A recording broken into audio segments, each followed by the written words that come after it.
¿Quién es yo? Ah, Raquel. ¿Qué pasó, Raquel? ¿Había trancadera? No, no tenía internet. Ay, ya. Vamos a colocar. ¿Dónde está Raquel? Doctor, yo también. Yo Nevera pasa Luna. Chavos, ¿de dónde te estás yendo, pues? ¿En qué puesto de bloqueo estás, pues? Distrito 8, Sencata. Ocho, se Oblígame. encanta. Tiene que explotar la Sí. planta, ¿no? Ya, listo. ¿Qué Mm, más? Claro. Doctor, yo, Gianluca Doctor, Cerquita, ¿Quién es yo? Gianluca Arequipa. ¿Ya dónde te has ido vos? ¿Dónde estás? Arequipa, Arequipa. Ya, ¿quién más? Yo, ¿quién es yo? Dana. Ya, ya, listo, Dana, Dana, ¿dónde estás, Dana? doctor, Dame un ratico, dame un ratico, dame un ratico antes que me olvides. Saben que soy mononeurona. Ya, y los varones entendemos muy bien eso que es. Listo. ¿Quién es yo? Ah, es Svetlana. ¿Dónde estás? doctor, va a disculpar. Sí. En la mañana estaba ahí en clases, solamente Ajá. que no tenía línea y no pude presentarme en la lista. Turbio. Pero estaba Ya. presente, doctor. No te escuché, pues. ¿Dónde Por eso le estás? Por recalco. eso. Ya estás. Ok. ¿Quién más? No, gracias, Yo, doctor. doctor. ¿Quién es yo? Chaval, James, ¿dónde te has ido? A ver, Doc, no, contame es que tu historia. tengo mala señal, está que entre y me saca, entra y me saca, igual en la clase práctica. Suena feo eso ya, pero ya, te vamos a colocar. ¿Quién más? Ah, doctor, disculpe, se escucha tal vez Dina. Sí, te escuché, no te preocupes, Dina. Estás con asistencia. Doctor, yo, ¿Quién es yo? Joaquín Salas. ¿Qué ha pasado, Joaquín? Ya decía, ¿dónde estará aquí el Joaquín? A ver, ¿dónde estás? Salas, ¿no? Ya aquí estás. Bien. Creo que nadie más, ¿no? Perfecto. Entonces cerramos listo. Bien. Muy bien, bien, estimados estudiantes. Parece que se han rezado otra vez al Santo Evo para que haya bloqueos.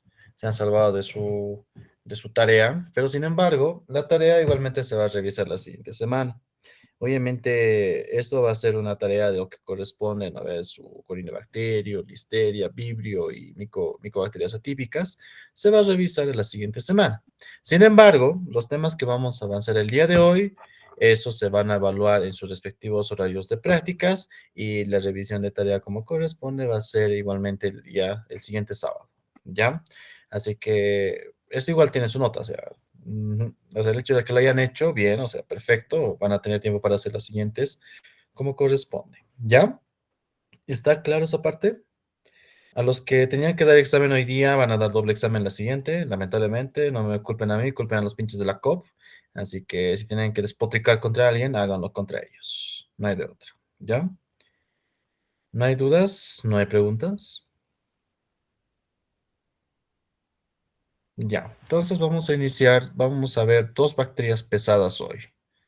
Solo dos, pero resulta que son relativamente pesadas, así que por esa razón estoy viendo si les paso o no les paso las diapos, así que medio que tampoco han hecho méritos porque sus notas son bajas, sin mencionar de su mismo desempeño de la anterior clase, ¿no? Pero vamos a ver cómo les va hoy. Bien, a ver, me avisan si se puede ver la pantalla.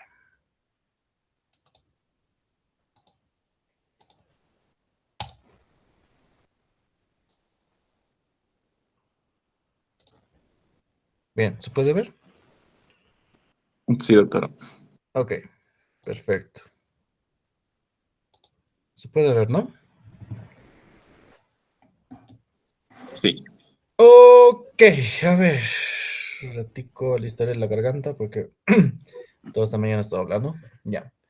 Entonces, vamos a ver lo que corresponde a la tuberculosis. Ya hemos hablado de las micobacterias atípicas. Ya hemos hablado de lo que corresponde a la tinción Nielsen. Corresponde ahora a lo que va a ser la tuberculosis. Este tema es muy importante para ustedes. ¿Por qué? Porque vivimos en un país endémico. Entonces, un país endémico siempre va a haber esta enfermedad. Lamentablemente, tal como puede ser en Bolivia, como también puede ser en Perú, así que tampoco se salvan nuestros compatriotas peruanos, igualmente van a haber esta enfermedad. Son un país endémico de igual manera, ¿ya? Entonces, su obligación ustedes como estudiantes de medicina es conocer y dominar a lo que corresponde acerca de esta enfermedad. Resulta que esta enfermedad, pues, desde hace mucho tiempo que está afectando, causándonos enfermedad, desde los tiempos de Egipto, según lo que registros de los que van a ser los dos papiros de Smith y de Eder, justamente pudimos observar que ahí se registraron justamente o la presencia de lo que es una necrosis gaseosa. ¿Qué es la necrosis gaseosa?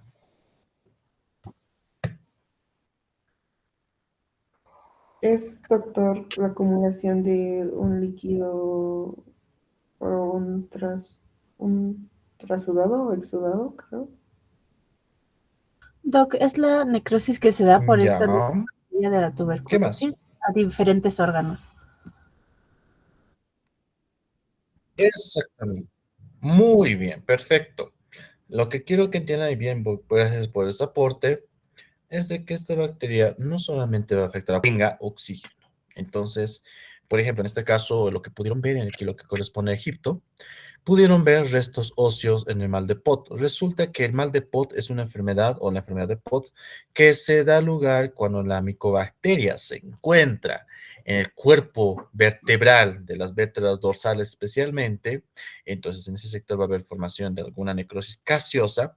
Entonces eso lo llevamos mal de Pot. O sea, va a ser justamente una tuberculosis ósea, pero en la columna vertebral. Entonces eso se pudieron evidenciar en los hallazgos de lo que pasó en Egipto hace 2400 años antes de Cristo. Hipócrates mencionó a la sintomatología precisamente porque el paciente que tosía botaba flema, botaba esputo y era mucopurulenta, entonces a eso él lo denominó tisis. En 1819 se empezaron a ver cavernas, se encontraron justamente ese tipo de granulomas específicos, y eso, en las palabras, daba lugar después a lo que era la necrosis gaseosa. Entonces eso fue lo que se pudo observar en esa época. En 1865 se pudo observar que esta enfermedad de un paciente, ese esputo se lo inoculó en lo que son los conejos y el conejo desarrolló una tuberculosis, entonces ahí se pudo verificar que es transmisible. En donde en 1882, Koch fue el que identificó esta bacteria, fue el que describió, el que dio justamente sus características fisiológicas y patogénicas. Es por eso que también al Mycobacterium tuberculosis lo vamos a conocer como el bacilo de Koch. Y aparte también, esto fue que gracias a esta bacteria, como corresponde al virus cólera, fueron los elementos, las bacterias que se utilizaron para reformular a lo que eran los postulados de Koch. Koch creó la tuberculina. La tuberculina como tal se intentó utilizar como vacuna para prevenir que lo que justamente se intentó, digamos, como una vacuna como una inmunización. No fue exitosa, pero sin embargo la tuberculina actualmente se lo sigue utilizando, pero a manera de un tamizaje o una prueba rápida, que va a ser una prueba de reacción, ¿no? En 1906, entonces, Calmet y Guerin, dos personajes, dos microbiólogos, agarraron justamente el Mycobacterium bovis. A este Mycobacterium bovis lo atenuaron, lo colocaron en lugares altos de calor, lo subcultivaron unas 10 veces mínimo, y de esa manera obtuvieron Mycobacterium bovis, pero atenuadas. Entonces, a base de eso se creó la vacuna, la famosa vacuna BCG.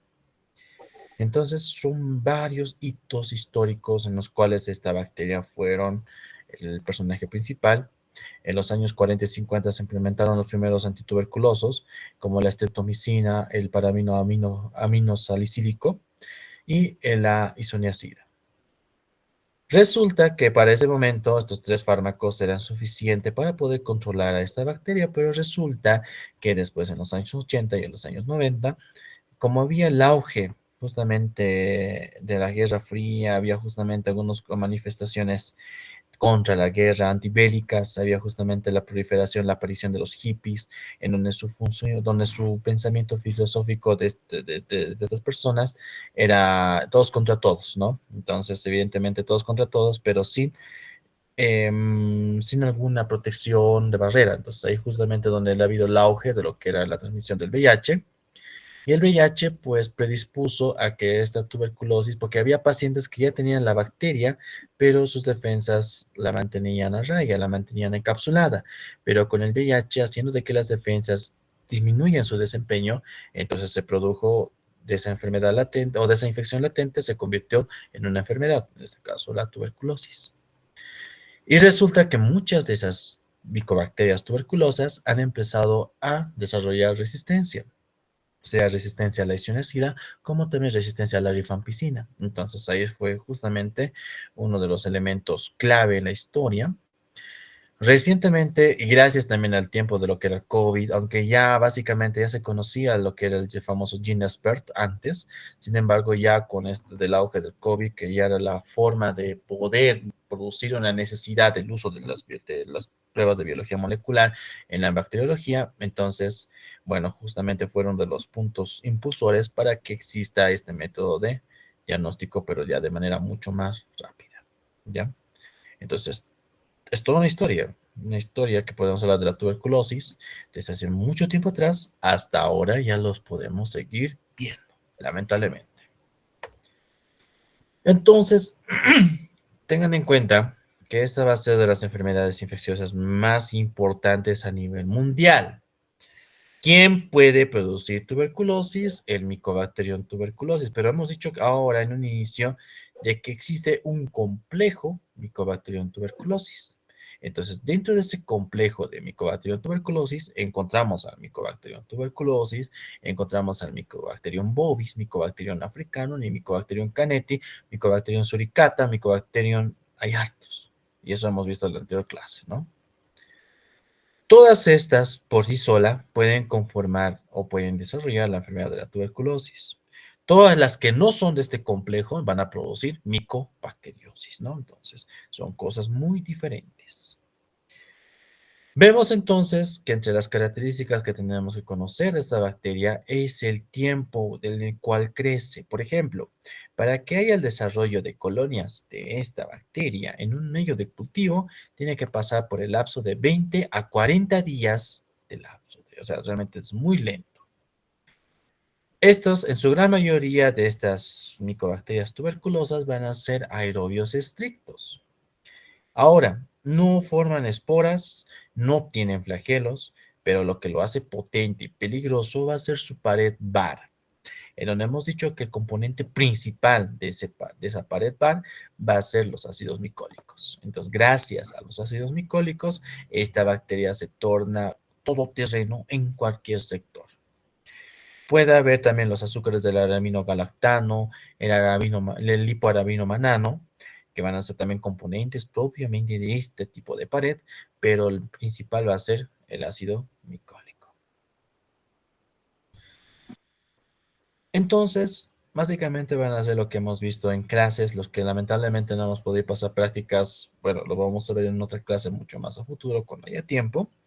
Y lo que tienen que tener en cuenta es que básicamente van a ser estas pequeñas líneas delgaditas, pequeñas, rosadas o rojas. Entonces, eso gracias a la tinción Cien-Nielsen es por el cual vamos a observar este tipo de morfología. Vemos entonces que estas bacterias, junto con lo que va a ser Mycobacterium, también hay otros géneros que también pueden ser ácido resistentes, como lo que puede ser la Zucamurella, la Gordonia, puede ser la Legionella y también puede ser la Nocardia. Para que un bar o un micobacterio se convierta en dos micobacterios, a ese tiempo se denomina tiempo de duplicación o tiempo de regeneración. Ese tiempo va a ser en el lapso de 15 a 20 horas. O sea, quiere decir que un micobacterio, para que se convierta en dos micobacterios, va a tomar el tiempo de 15 a 20 horas. O sea, es realmente lento. En cambio, En un paciente, digo, en otro tipo de bacteria como la Escherichia coli, su punto de duplicación o su tiempo de generación va a ser el lapso de 20 minutos. En cambio, en esta micobacteria va a ser de 15 a 20 horas. O sea, es muy lento. Es por esa razón también que vamos a encontrar colonias recién a los 40 días máximo. Bueno, mínimo. ¿Estamos bien hasta aquí? ¿Está bien hasta aquí? ¿Todo está claro?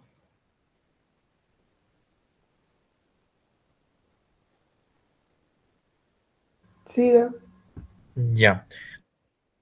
Algo que también tienen que tener en cuenta en el momento que vamos a hablar de esta bacteria es de que resulta que, bueno, lo que pasa es de que pacientes mayormente jóvenes que tengan tuberculosis es algo de preocuparse, ¿ya? Hemos dicho de que esta bacteria va a ser muy lenta. Entonces, para que puedas desarrollarte una enfermedad tú en paciente inmunocompetente, entre comillas, tiene que pasar por el lapso de 10 a 20 años. Entonces, si por alguna razón tú ahora, con tus 21, 22 años, entonces si tú adquieres esta bacteria en una gran cantidad, entonces no significa que tal vez vayas a desarrollar la enfermedad de la tuberculosis al día siguiente o en la semana siguiente, sino va a ser justamente en el lapso de 20 años. Entonces tú estarías desarrollando la enfermedad de la tuberculosis a los 41 o 45 años. Entonces, mayormente tenemos que esperar pacientes mayores que contengan esa enfermedad. Pero, ¿qué pasaría si en un jovenzuelo de 17 años encuentras sintomatología de tuberculosis? ¿Qué creen que ha pasado ahí? Contagio. Un contagio, pero ¿qué pasó? O sea, tú pudiste haberte contagiado, pero tus síntomas van a aparecer más adelante. Pero en este paciente de 17 años ya está con síntomas. ¿Qué creen que pasó? Entonces, ¿lo ha adquirido cuando recién ha nacido? Podría ser una opción eso, aunque evidentemente no es algo frecuente. ¿Qué más? ¿Qué otra situación se imagina?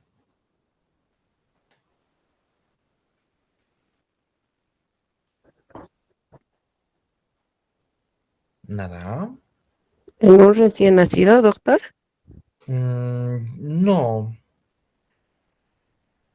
Hemos dicho que para que tú puedas desarrollar la enfermedad, tus defensas tienen que bajar.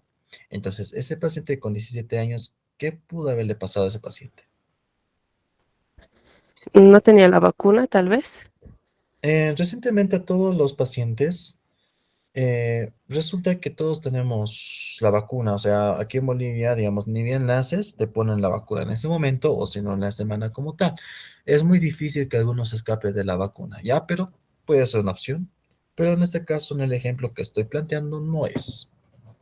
¿Cuál Si sería es tu por razón? bajas defensas, entonces sería un contagio de VIH. Exactamente. Entonces, ustedes tienen que piensa mal y acertarás, como dicen, ¿no ven?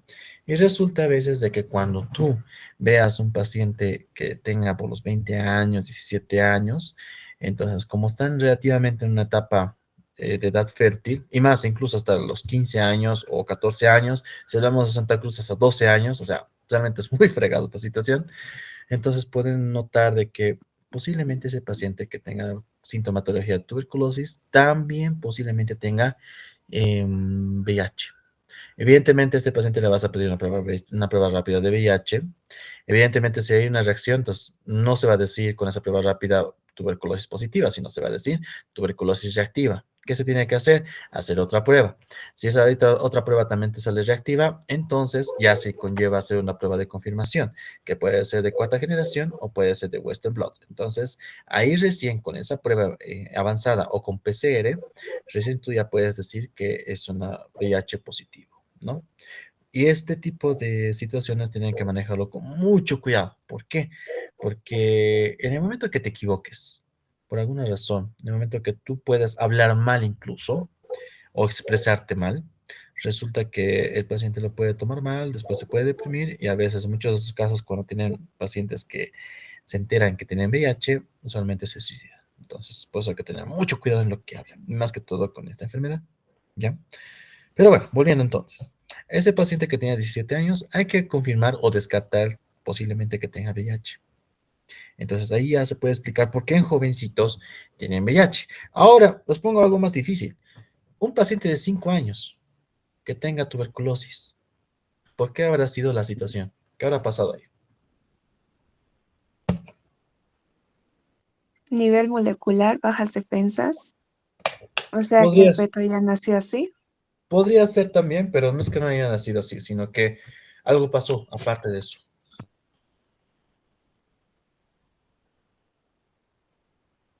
Analicen, analicen. Transferencia de la madre ya directamente. Ya, no existe transmisión vertical. Más bien, gracias a Dios, no existe. ¿Qué creen que pasó? ¿Cómo es que Un doctor contagio de un paciente con tuberculosis activa. eso? Muy bien. ¿Quién dijo eso? Yo, Raquel Borges. Ah, yo decía, yo. Pues tú dices, ¿quién es? Yo, así. Ya, está bien, gracias, Raquel. Esa es la cuestión. Tú para poder adquirir esta enfermedad, tienes que tener una convivencia de larga data con un paciente bacilífero. ¿Y qué es un paciente bacilífero? Un paciente bacilífero va a ser quien va a botar por medio de las gotitas respiratorias a esta bacteria. Entonces, mientras más aproximación, mientras más contacto tenga dicho paciente a estos pacientes, entonces hay que, bueno, puede haber la posibilidad de que los transmitan y que pueda desarrollar la enfermedad como tal. ¿Listo? ¿Está clara esa parte? Muy bien, entonces, sigamos. Estos van a ser algunos de los elementos por el cual la bacteria se torna potente. Uno puede ser por la misma cantidad o por la misma característica de que tenga ácidos micólicos, haciendo muy difícil de que el macrófago pueda fagocitarla. ¿Ya? Por medio del lipoarabino manano, evita de que haya la fusión del fagosoma con el lisosoma. ¿Qué quiere decir? En donde va a estar el fagosoma, en donde va a estar la bacteria, tiene que unirse a un lisosoma para que sea digerida, pero gracias al lipoarabino manano se evita eso. Al igualmente como lo que corresponde en la activación o mejor dicho, en la alteración de la función del interferón gamma. Y estimados estudiantes que pasan a anatopato, ¿qué es el interferón gamma? Ya hemos hablado también en sistema inmunitario también, si no me equivoco.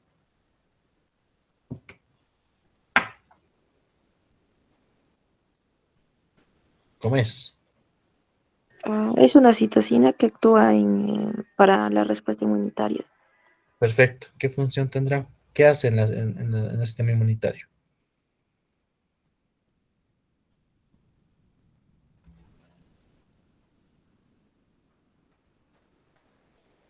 ¿Cómo es?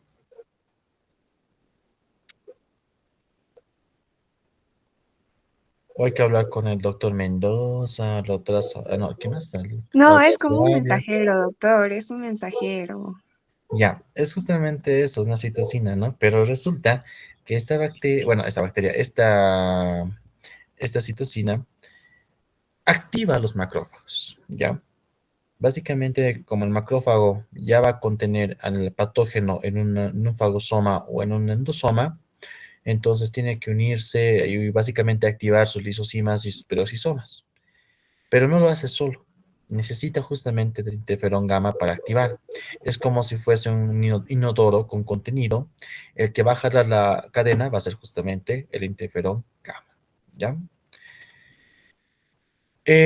Bueno, resulta que también puede activarlo la interleucina 10 como también el factor de crecimiento. Entonces resulta que el beta junto con el interleucina 10 van a regular o van a básicamente inactivar la respuesta inmune. ¿Ya? Tiene la catalasa peroxidasa que va a evitar de que los radicales del oxígeno lo ataquen. Puede tener un sistema de secreción tipo 6 en el cual va a evitar de que, bueno, en el momento que se vea amenazado dentro del fagosoma que va a estar, puede ir al citosol de la bacteria, digo, de la célula infectada, mejor dicho. Y gracias a todos los elementos que hemos dicho, puede formarse un granuloma. El granuloma, tal como hemos dicho en clases, hemos visto de que cuando el macrófago no puede destruir al Mycobacterium, entonces simplemente se va a limitar a encapsularla. Entonces, para encapsularla va a haber la formación o va a haber la cercanía de varios otros tipos de leucocitos y estas mismas, bueno, van a encapsular, entre comillas, a esta bacteria. Entonces, así de manera constante o de manera, mejor dicho, grosa, es por el cual podemos ver que por medio de esos elementos que tiene esta bacteria en su pared, puede lograr la formación de un granuloma específico. ¿Qué factores de riesgo tienes que tú buscar en tu paciente que tenga, en este caso, tuberculosis? Obviamente la sintomatología va a ser relativamente no tan compleja para poder identificar. Sin embargo, en el momento que tú vayas a catalogar que un paciente posiblemente tenga tuberculosis, tienes que ver qué factores de riesgo lo complementan, como la infección por VIH, que ya hemos dicho. Un paciente receptor de trasplante de órgano, porque un paciente que recibe un órgano, para evitar que exista el rechazo, tiene que tener las defensas bajas. Entonces ahí podemos ver que el paciente va a estar con inmunosupresores, que mayormente puede ser de tipo corticoides o van a ser mucho más refinados. Pacientes que tengan enfermedades hematooncológicas, o sea, como la mieloma, los linfomas, entonces ahí podemos ver que va a ser un factor vulnerable para este paciente. Medicamentos corticosteroides, por especialmente pacientes que conlleven o que tengan una enfermedad autoinmunitaria. Si es que ya cursó el paciente una tuberculosis, entonces mayormente los vestigios que deja una tuberculosis va a ser la presencia de algunas cavidades dentro de lo que va a ser dentro de los pulmones. Entonces, en ese caso, otra tuberculosis que quiera, otra micobacteria tuberculosis que quiera colonizar ese organismo, entonces va a ser mucho más fácil para esa misma. Diabetes mellitus tipo 2, hepatopatía crónica. Vamos a ver que los extremos, bueno, la hepatopatía crónica encontramos hepatitis tipo B y tipo C, ¿no? Los infantes y adultos mayores, ahí vemos los dos extremos etarios. Mis estimados estudiantes tabáquicos, los que les gusta fumar, y sé que muchos de ustedes, bueno, muchos de ustedes, algunos de ustedes les gusta fumar. Ahora, totalmente les gusta incurrir a las bebidas alcohólicas. Creo que tienen su comportamiento dipsómano más que todo algunos, especialmente el anterior sábado y toda la semana lo que me enteré, los chismes que me entero yo, es divertido. Y pacientes con IMC menos de 20, en las palabras, en un grado de desnutrición. Todos los elementos mencionados ya aquí aplicados. Obviamente aquí faltaba poner los que les falta la inmunización de BCG. Entonces en esos casos podemos tener en cuenta de que, bueno, los pinches padres antivacunas que van a causar siempre efecto contra los bebés. Y esto va a ser tal vez la lesión principal, el complejo de lesión principal de esta enfermedad, la formación de granuloma. Y este granuloma no solamente se va a limitar a lo que va a ser la formación en pulmones, sino también lo puede formar en riñones, en el sistema nervioso central, en el parénquima cerebral, lo pueden formar también en la región cutánea, como también lo pueden en la región del tejido conectivo, más que todo si hablamos a nivel pleural, como también a nivel peritoneal. Entonces, en todos esos sectores, en todos esos lados, puede formarse granulomas. Y también en el hueso, nos olvidábamos. El primer contacto, tal vez que podemos ver de un paciente que haya tenido por primera vez el contacto con esta bacteria, es que, bueno, va a ingresar por los pulmones. Entonces, algo que drena, algo que lubrica básicamente a los pulmones, como cualquier tipo de órgano, va a ser la circulación linfática. Entonces, la bacteria puede llegar a la circulación linfática. Va a provocar tal vez que uno de los ganglios se infarte, aumente de tamaño, tal como puede ser los mismos ganglios, como también los mismos vasos linfáticos, y asimismo causar lo que conocemos como el complejo primario de Ghon. El complejo primario de Ghon se va a conformar por una adenitis, por la formación de alguna cavidad y por un pico febril X, ¿ya? Entonces, algo que tienen que saber ustedes, estimados estudiantes, la tuberculosis lo vamos a encontrar en dos formas, la tuberculosis pulmonar y la tuberculosis extrapulmonar. En cierto modo, el 80% de todas las tuberculosis van a ser de tipo pulmonar y un 20% va a ser extrapulmonar. Ahora, si hablamos de la parte extrapulmonar, podemos ver que puede llegar a causar tuberculosis en la pleura. Evidentemente, la pleura no es pulmón, es lo que va a recubrir el pulmón, pero sin embargo es un tejido aparte. Entonces, ahí encontramos una tuberculosis pulmonar, una tuberculosis ganglionar, una tuberculosis meningia. Tranquilamente, esta bacteria puede atravesar la barrera hematocefálica. La tuberculosis peritoneal, más que todo si es que llega a la parte de la caja de Pandora, que va a ser el abdomen, entonces cualquier órgano también se puede desarrollar o se puede alojar la bacteria, pero donde más le gusta estar a nivel del abdomen va a ser a nivel peritoneal. También puede llegar a nivel de los riñones o todos los órganos sexuales o genitales internos. Entonces ahí vamos a ver una tuberculosis genitourinario y también puede llegar a la región cutánea, una tuberculosis cutánea. ¿Qué síntomas vamos a ver en un paciente con tuberculosis pulmonar? Puede que haya síndrome febril, pero eso es de manera muy inconstante. El paciente, de hecho, no va a poder presentar tal vez fiebre. Máximo puede presentar tal vez febrícula. Puede presentar sudoración nocturna, que lo vamos a conocer con el término de diaforesis nocturna. Puede haber astenia, puede haber anorexia, puede haber pérdida de peso. Ahora, la pérdida de peso es relativamente en un rango patológico. ¿Y en qué rango patológico nosotros vamos a encontrar cuando un paciente pierde peso? ¿Cuánto tiene que llamarte la atención? O sea, ¿qué porcentaje o cuántos kilos pierde, digamos, si eso te llama la atención? ¿O cuánto es lo normal si un paciente es deportista? ¿Quién sabe? Menos de 20. Uy, tu paciente va a hacer fitness. Ponle 10. Ponle 10. Ok. Ya, muy bien, está perfecto. Ponle 10. Si está más de 10% la pérdida de peso, de su peso conocido, entonces eso tenía que llamarte la atención. No siempre puede ser tuberculosis, también puede ser una neoplasia, el famoso síndrome neoplásico, ¿no? Entonces, bueno, evidentemente eso es significativo de que algo está pasando. Ahora, también el paciente, y lo que tiene que llamarte la atención, es que va a toser. Puede ser tos seca o puede ser tos o productiva, ¿ya? Esa tos, ¿cuánto tiempo tiene que durar para que te llame la atención? Más de 2 semanas. Sí, más de 2 semanas. Perfecto. Póngale 15 días, o sea, más de 15 días, ¿no? Que es casi lo mismo que 2 semanas. Perfecto, muy bien. Entonces, más de 15 días, tu paciente tose, tiene que catalogarse como tos crónica. Paciente con tos crónica, paciente con diaforesis nocturna, paciente que posiblemente también tenga una pérdida elevada de peso. Tienen que pensar en un sintomático respiratorio. Entonces, lo que acabo de describir es un sintomático respiratorio. No se va a catalogar tal vez como un paciente tuberculoso, todavía no. Para poder catalogar un paciente que tiene tuberculosis, tenemos que hacer varias pruebas, ¿no?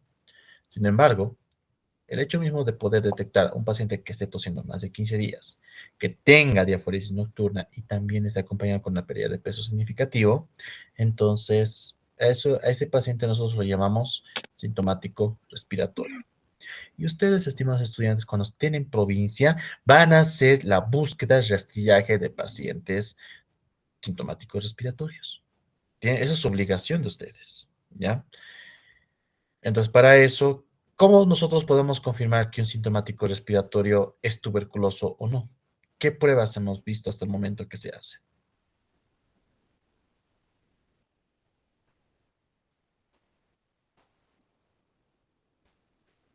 Tal vez no lo hemos hecho el día de hoy en prácticas, pero el día martes, mis estimados estudiantes del grupo del martes, a ver, contesten.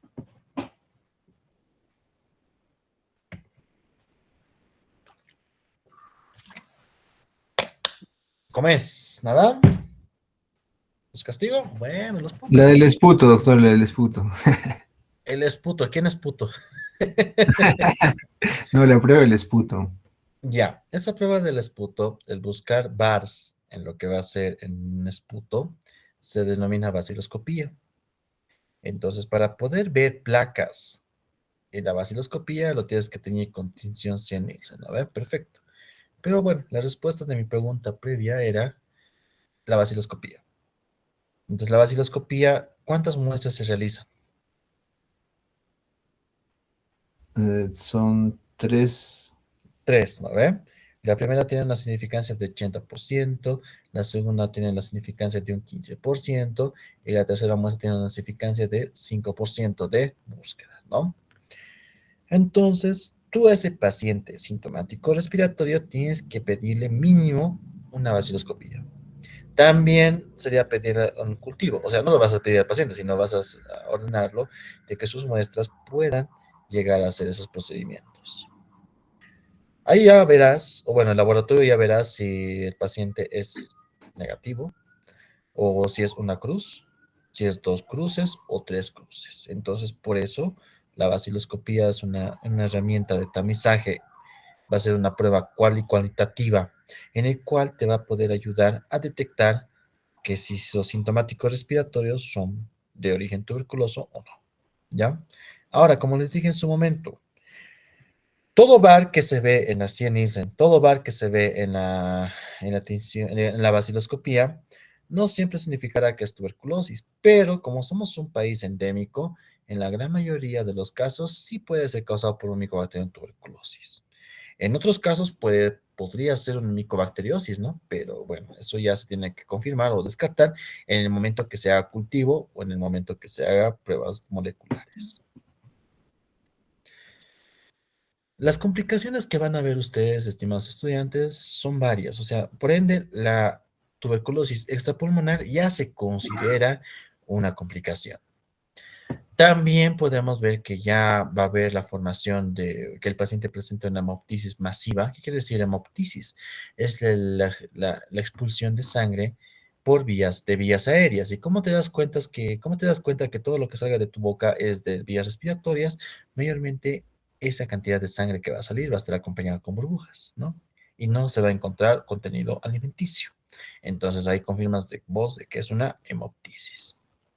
También puede haber la formación de un neumotórax. Resulta que como va a haber la formación de cavidades dentro de los pulmones, ese paciente va a empezar a perder tejido pulmonar. Y como va a perder tejido pulmonar, por ende no va a haber ya una muy buena transporte o intercambio gaseoso de lo que va a ser dióxido de carbono y oxígeno.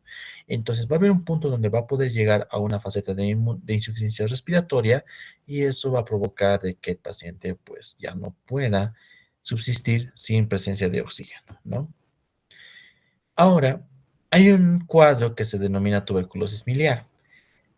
La tuberculosis miliar es el estadio en el cual existe una diseminación hematógena alta y resulta mayormente cuando estas cavidades pulmonares, bueno, estas cavidades tuberculosas están cerca de los vasos sanguíneos gruesos, como cuáles, las venas pulmonares, porque recuerden, todo lo que los pulmones se transmite, van a ir a los capilares y los capilares van a desembocar a lo que van a ser las venas pulmonares. Y las venas pulmonares en donde desemboca en la aurícula izquierda, después la aurícula izquierda, el ventrículo izquierdo, después la ventrículo izquierdo a la aorta.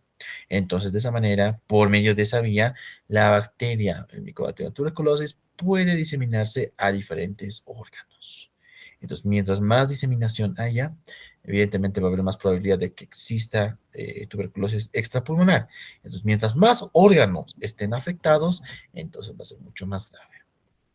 Puede llegar a causar un mal de Pot que corresponde a lo que va a ser la micobacterio tuberculosis en los huesos. Va a producir necrosis gaseosa, el hueso ya no va a ser tan rígido, especialmente las vértebras, van a empezar a tener algún elemento medio blando. Es por eso que los pacientes que tienen mal de Pot van a formar una jiba, que es justamente lo que es una joroba, pero una joroba bien pronunciada, que va a dar origen después a una cifosis, ¿no? Y también puede llegar a lo que va a ser el sistema nervioso central. Entonces puede causar una meningitis tuberculosa. Y esto es algo ya de mucho, pero mucho temer, ¿ya? Entonces, en esos casos sí podemos ver estas complicaciones.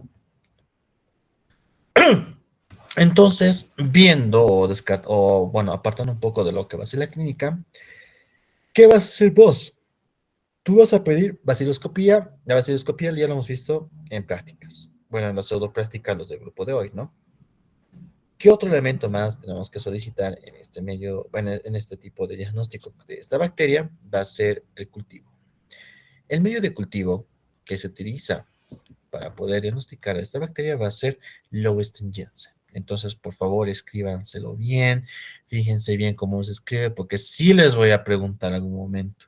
De hecho, creo que les he preguntado de manera explícita la anterior vez, así que esperemos de que no se vuelva a repetir, ¿no? Löwenstein-Jensen va a ser el medio de cultivo básico, el medio de cultivo más utilizado para poder desarrollar a esta bacteria que va a ser Mycobacterium tuberculosis. Y no solamente Mycobacterium tuberculosis, puede ser cualquier otro tipo de micobacteria que puede crecer en este medio. Encontramos de que esta bacteria va a estar a base de fécula de papa, va a estar a base de glicerol, va a haber la formación de un coágulo a base de la albúmina que se va a encontrar en los huevos. Entonces, este medio de cultivo no tiene agar. En vez de agar, utiliza la albúmina del huevo para poder solidificarse. Y esta también va a estar acompañada con la verde malaquita, la que va a tener la función como inhibidor, para que otras bacterias no crezcan, sino solamente crezcan las micobacterias. La Petragnani va a ser otro medio de cultivo que es similar en su composición a lo que va a ser Löwenstein-Jensen, solo que aquí lo aumentamos leche entera. ¿Ya? Entonces va a ser lo mismo, pero le aumentamos leche y le aumentamos un poquito más de verde malaquita. Estos van a ser principalmente en tubos, ¿ya? Porque como el hecho mismo de que los microorganismos que van a crecer en este tipo de medios de cultivo van a ser realmente peligrosos, va a ser muy fácil para que se puedan dispersar de un lado a otro paciente, entonces por esa razón son manejados en tubos. Pero en el caso que tenga que hacerse unos microcultivos o cultivos secundarios, entonces ahí se va a utilizar lo que va a ser el medio de cultivo de Mildebrooke 7H10 y la 7H11. Van a ser dos medios de cultivos que mayormente se va a utilizar a lo que corresponde a la parte bueno, en este caso, en investigación. No sé quién tiene su micrófono encendido. Pinche, ya, listo. Ok, ¿está entendida esa parte? Bien, sigamos entonces. Puede haber más medios de cultivos en los cuales ya encontramos la misma modificación, aumento de algunos antibióticos para aumentar la selectividad de lo que corresponde a este medio de cultivo. Pero bueno, no os voy a preguntar esto. Aunque no se me han hecho renegar, posiblemente sí. Pues estoy ahorita en conflicto si pasar eso o no pasarlas. Ya, pues no sé qué voy a hacer. Entonces, de acuerdo a la tabla que hemos visto, los crecimiento lento y crecimiento rápido, hemos visto que están los fotocromágenos, los cotocromágenos y los no cromógenos. De lo que hemos visto en micobacterias atípicas, aquí vamos a añadir entonces al Mycobacterium tuberculosis, al complejo Mycobacterium tuberculosis, como no cromógeno y de crecimiento lento. ¿Ya? Estos ya son pruebas que se realizaban en Japón. Bueno, estos son fotos de mi maestro, en el cual él en su momento, cuando utilizaban los métodos de Löwenstein-Jensen, le colocaban un aditivo más al Löwenstein-Jensen para que ésta pueda tener un efecto o tenga un resultado extra. Entonces, estas son como, entre comillas, pruebas bioquímicas de los micobacterias. Entonces, aquí vemos, por ejemplo, esta va a ser la batería de pruebas bioquímicas de Mycobacterium tuberculosis. Aquí esto va a ser otra batería de pruebas bioquímicas de lo que va a ser Mycobacterium cansansi. Esta va a ser otro tipo de hileras de pruebas bioquímicas de lo que va a ser Mycobacterium scrofalaceum y esto del avium, del Mycobacterium avium. Hoy por hoy, o sea, para hacer esto, por ejemplo, para que te crezca una colonia tiene que pasar 20 a 40 días. Entonces, para que hacer este tipo de pruebas bioquímicas tiene que pasar otros 40 días. Entonces, en otras palabras, 80 días para un diagnóstico. Por eso toma tiempo. Y hoy por hoy, gracias a Dios, tenemos esa tecnología. Esta tecnología es a base de lo que es el PCR. ¿Y qué significa PCR, estimados estudiantes? Cadena de reacción polimerasa. Muy bien. ¿Y qué hace? O sea, ¿quién me puede explicar en qué consiste el PCR? ¿Alguna vez les han explicado?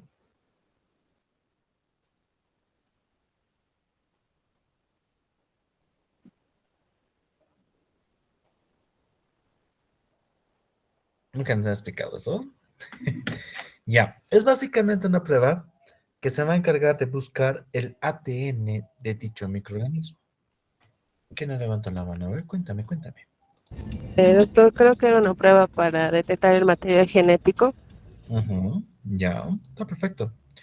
Resulta que para poder detectar el material genético, usamos como unos imanes, ¿ya? Unos imanes que van a detectar justamente este tipo de material genético. ¿Quién más levantó la mano? ¿Quién más? ¿Qué más? Cuéntame, Raquel.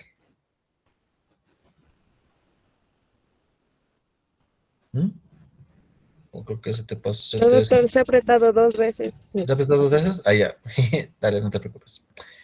¿Qué estaba? Ah, sí. Se utiliza como unos imanes. Estos imanes los vamos a denominar primers, ¿ya? O cebadores. Entonces, estos primers o cebadores se encargan de detectar una secuencia de ADN que nosotros ya tenemos como patrón, y esta misma se encarga de buscar en la muestra si es que hay ese ADN en esa misma muestra. Entonces, si es que hay ese ADN, se va a acoplar a tu cebador ese ADN y va a hacer que más adelante se forme nuevo ADN. Entonces, lo que hace el equipo es buscar si ha habido la formación de nuevo ADN, porque si es que hay el ADN de la bacteria que estamos buscando y si se detecta con el cebador, significa una muestra que está con esa bacteria, ¿no? Entonces, el equipo se encarga de ver cuánto de ADN se formó. Entonces, por eso va a ser una prueba cual y cuantitativa. Entonces, por esa razón, ese tipo de pruebas que van a ser de biología molecular, en este caso de PCR, van a ser mucho más exactos que otro tipo de pruebas que hasta el momento hemos visto. Entonces, el GeneXpert va a ser un sistema, no va a ser el PCR como tal, sino va a ser un sistema que maneja el método de la PCR, ¿ya? El GeneXpert va a ser un método que fue implementado desde 2014, si no me equivoco, o 2012, en el cual el resultado de esta prueba te va a dar a lo lapso de un día. A comparación de los cultivos que te va a salir el resultado en 40 días. Entonces aquí vemos una gran ventaja, porque gracias a esto, aparte de que hay una confiabilidad en el resultado de lo que va a ser de la búsqueda de esta bacteria en esa muestra, aparte también la velocidad que te va a dar el resultado. Y aparte, no solamente se va a encargar de buscar el ADN de la bacteria. Resulta que hay algunas micobacterias, como hemos dicho, han desarrollado resistencia. Entonces, estas bacterias que han desarrollado resistencia es porque han tenido una mutación en su genoma, en su cadena de ADN. Entonces, este método no solamente se dedica a buscar al ADN de la bacteria, sino también se va a dedicar a buscar mutaciones de resistencia. Entonces, aquí también va a buscar si es que esa bacteria es sensible o resistente a la rifampicina. Y también hay otro más que no está aquí en la foto, que es de la isoniazida. Entonces, no solamente te va a mostrar si es que tiene una micobacteria o no tu paciente, sino también va a mostrarte si esas micobacterias son resistentes a la rifampicina o no. Entonces, este es otro método, por ejemplo, el FilmArray. Con este juguetico lo pude manejar, pude jugar con este juguetico allá en Colombia. Es un equipo mucho más caro, pero puta, qué lindo equipo, la verdad. En 4 horas ya tienes el resultado. Entonces son diferentes sistemas de PCR, ¿ya? O sea, el GeneXpert es un método, el FilmArray es otro método, pero ambos van a ser a base de lo que va a ser el PCR. O sea, el estudio, el tipo de método de estudio va a ser PCR. Los sistemas van a ser diferentes. Muy bien, entonces tú para catalogar un paciente que tiene tuberculosis o no, primero vas a pedir la vaciloscopía. La vaciloscopía va a ser principalmente hecha con Cyan-Nielsen. Porque la auramina, rodamina, necesitamos un microscopio de campo oscuro, pero no todas tienen eso. Así que por esa razón no es algo tan utilizado, no es frecuentemente utilizado. El cultivo va a ser otra opción. Evidentemente el cultivo es el que te va a dar el resultado final. Sin embargo, lo de malo del cultivo es de que también va a tardar por el tiempo de 4 a 6 semanas, de hecho hasta 40 días. Es por eso que va a ser su gran desventaja de este tipo de método. Por lo pronto, este tipo de método de cultivo, a pesar de que va a tener un resultado muy confiable, pero el que te va a dar el resultado rápido y aparte también confiable de la misma manera, va a ser las pruebas moleculares. Ahí podemos encontrar al GeneXpert, ¿no? Ahora, existen dos tipos de tuberculosis entonces en general. Hemos visto, ¿no? Pulmonar y extrapulmonar, perfecto. Pero a base de eso hay otra clasificación más. La tuberculosis latente y la tuberculosis activa. Entonces, la tuberculosis latente, ¿qué significaría para ustedes eso? ¿Qué entienden por latente?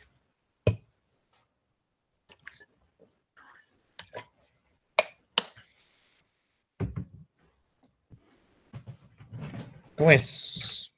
¿Qué sería constante, doctor? ¿O cómo se le diría? ¿Adaptable? No sería lo correcto. A ver, sigan intentando. Ah, que está presente pero inactivo. Ya, por ahí va, por ahí va, por ahí va. Muy bien, está bien, John. Otra definición.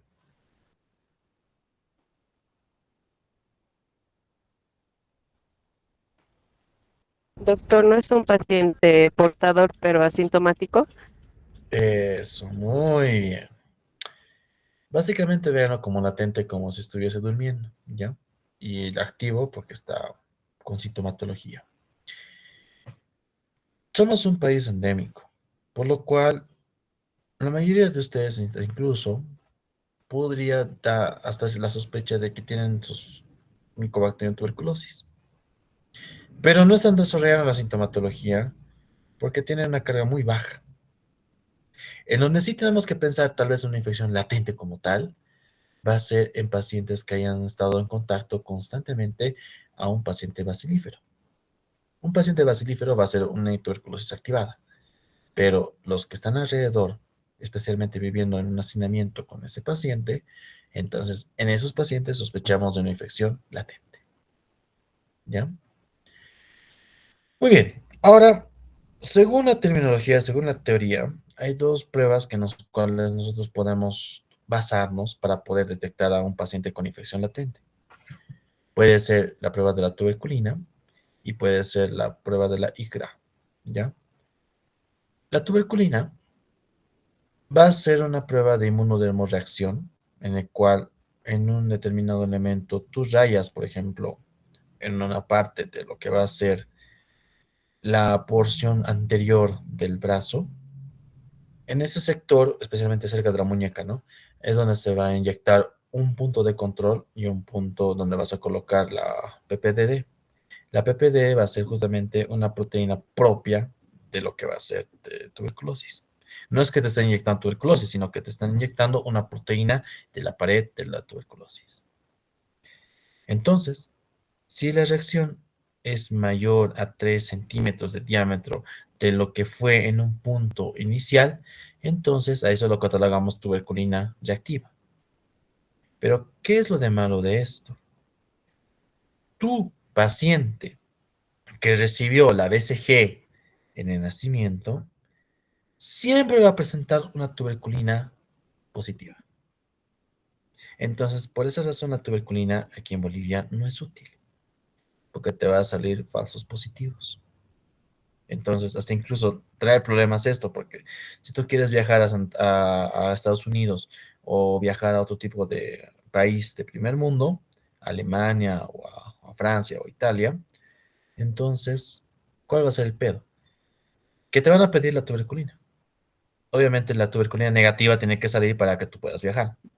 Entonces, si tú te haces la prueba de la tuberculina, va a haber un 98% de probabilidades de que te salga positiva, aunque no tengas tuberculosis. Entonces, eso es lo de malo de la prueba de PPD en nuestro medio. ¿Ya? Evidentemente, para viajar tienes que justificar de que vienes de un país endémico, aquí todos están vacunados, ya listo, eso ya es X problema, ¿no? Pero ese es el problema, pues la tuberculina no es algo útil en nuestro medio. La IRAP, en este caso, va a ser la detección de la cantidad de interferón gamma. Puede ayudar, puede orientarnos, pero sin embargo todavía sigue habiendo algunos entrecruzamientos. Y la disminución de interferón gamma no siempre va a ser a razón de la tuberculosis. Puede haber otro tipo de etiología por el cual puede haber ese tipo de fenómeno. Así que las pruebas de GeneXpert o las pruebas moleculares actualmente son las más requeridas, las más utilizadas, las más preferidas, por la rapidez y por la alta cantidad de probabilidad o la misma sensibilidad que tiene. Hasta aquí, ¿hay alguna pregunta? Sí, doctor, dijo dos, la tuberculina y latente y la otra, ¿lo puedes repetir, por favor? La IGRA, que justamente va a ser la cuantificación Gracias. de interferón gamma. ¿Qué más? ¿Qué otra pregunta más tienen?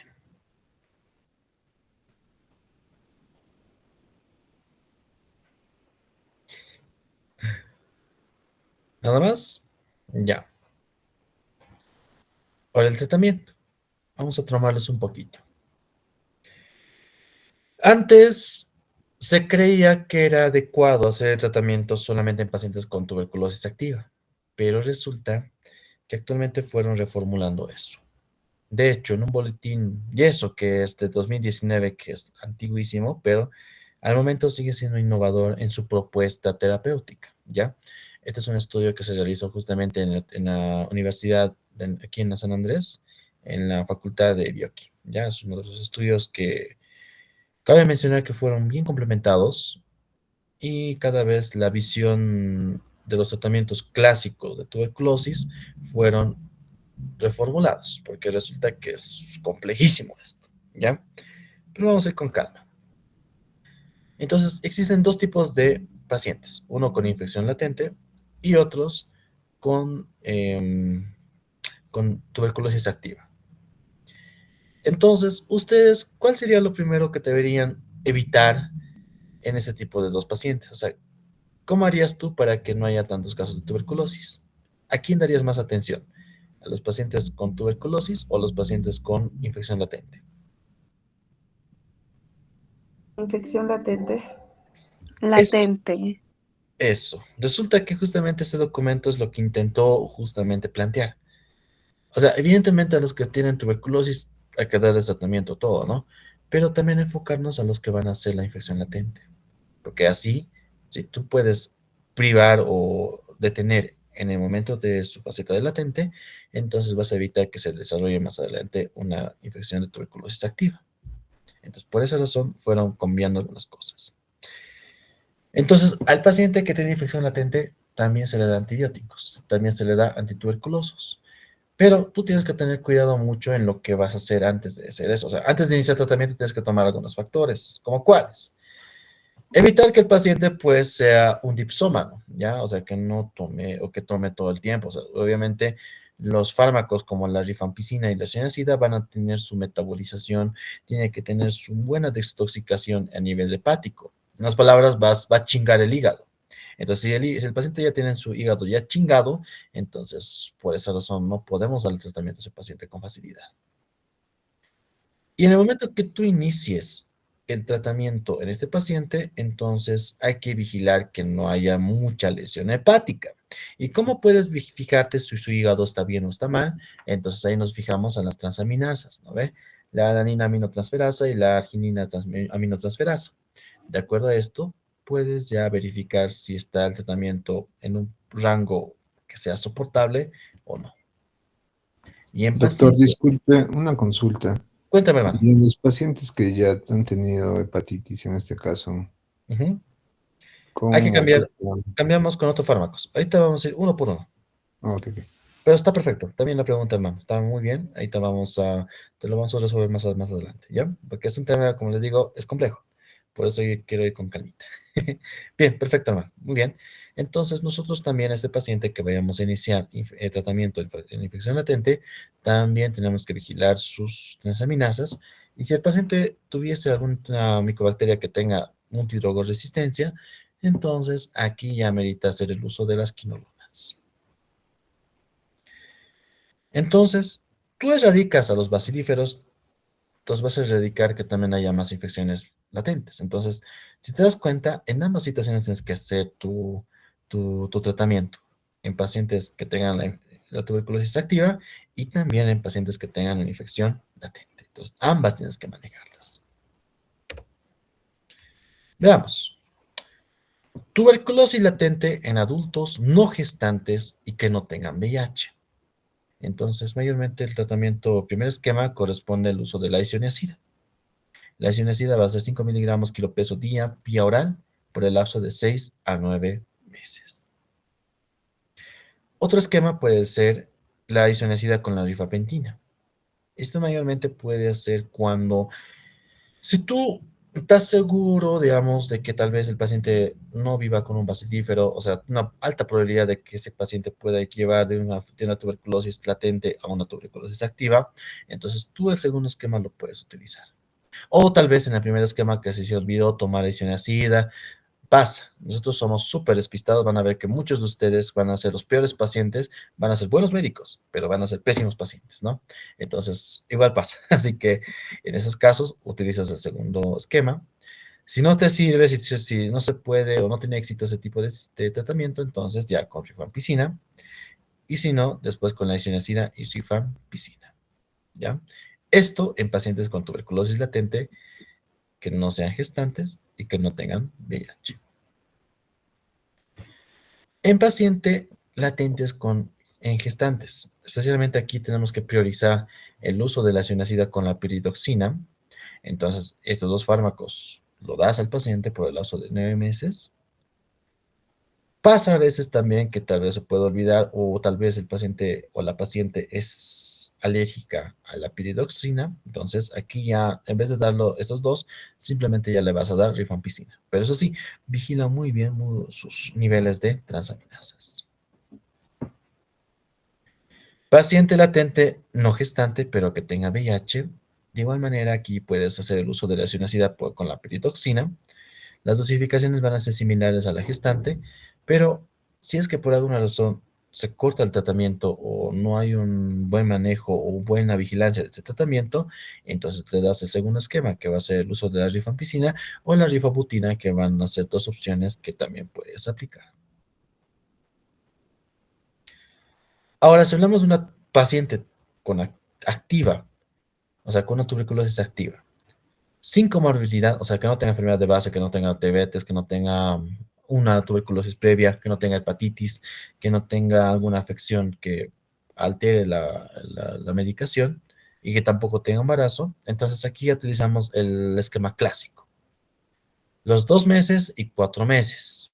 Los 2 meses, que es la primera faceta, que se va a utilizar isoniazida, rifampicina, piracinamida y etambutol, aquí con sus correspondientes dosis, en este caso 5 miligramos día, vía oral, rifampicina 10 miligramos kilo peso, vía oral, piracinamida, si es que el paciente pesa menos de 50 kilos, entonces 1.5 gramos día, y si pesa más de 50 kilos, entonces 2 gramos al día, etambutol 15 miligramos kilo peso día.